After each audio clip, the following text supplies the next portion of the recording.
E olha, a gente vai falar um pouco mais sobre a situação brasileira, vamos falar um pouco a respeito da inflação. Está conosco o cientista político, membro do Conselho do BNDES, vice-presidente do PSB, Roberto Amaral. Roberto, boa noite, muito obrigado pela gentileza e participação conosco aqui no Jornal da Record News. Roberto. Boa noite, estou à sua disposição. Muito obrigado. Roberto, na sua opinião, o governo tem instrumentos para segurar a inflação brasileira, que hoje, inclusive, tem aí o IPCA, para segurar a inflação brasileira, algo mais do que simplesmente suspender a taxa de juros e tentar frear a economia brasileira, como parece que está acontecendo? O governo tem que fazer exatamente isto, é evitar... Primeiro, o que é inflação? Qual é a inflação que nós estamos vivendo? É a inflação sazonal e decadente, cedente. Em janeiro, a inflação era 0,86%. Em março já era 0,47%.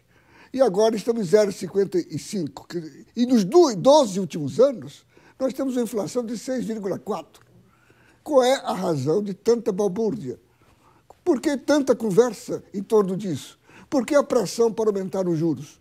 Que não interessa a ninguém. Por que nós ficarmos adotando aqui a política jurássica que o FMI impôs à Europa, de recessão e de desemprego?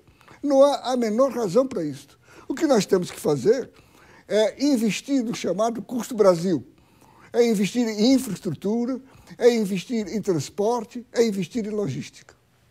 Roberto, você diz a pressão, então, para que o Banco Central suspenda os juros. Quem é que pressiona o Banco Central para o juros subir? Aliás, subiu de 7,25 para 7,5. Oi? Desculpa. É a banca. É a banca, é o sistema financeiro brasileiro, que é um sistema que vive da alta de juros. Ele não investe, ele não quer correr risco. Não há nenhuma razão para aumentar os juros. Essa inflação, vou repetir, e é preciso dizer isto à exaustão, é sazonal. Ela foi provocada pelo aumento dos alimentos, ela foi provocada pela modernização dos transportes, pela regulação dos transportes e pelo aumento das commodities internacionais. Isto é um fator sazonal.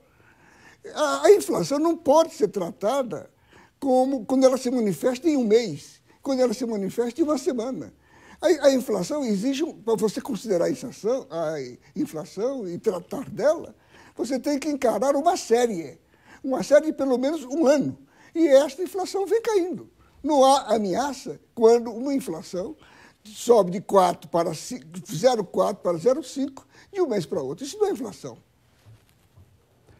Como o Banco Central, então, fez subiu o juros 0,25 ponto percentual na última reunião, você acha, então, que esse pessoal, como você disse, os bancos, principalmente, que pressionam para subir os juros, tiveram sucesso? Está havendo uma mudança na política econômica do governo da presidente Dilma?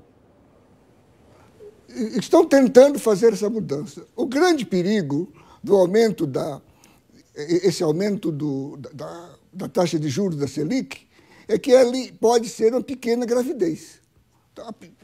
Começa com uma pequena gravidez, depois vira uma gravidez. Nós temos que impedir que isto vire uma norma.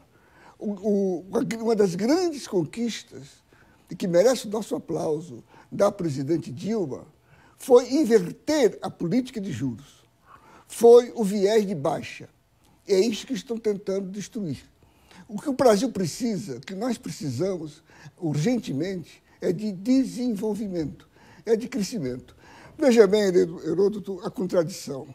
Se diz que para conter essa inflação, nós precisamos deter o crescimento.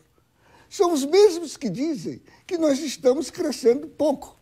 E realmente estamos crescendo pouco, porque 0,9% de PIB não atende aos interesses do país.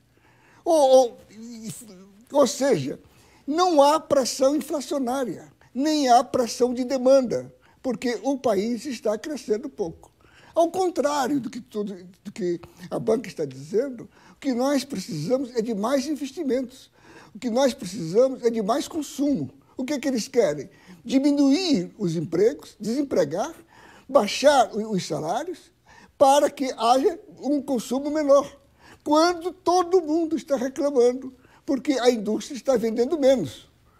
Isso é uma contradição em termos.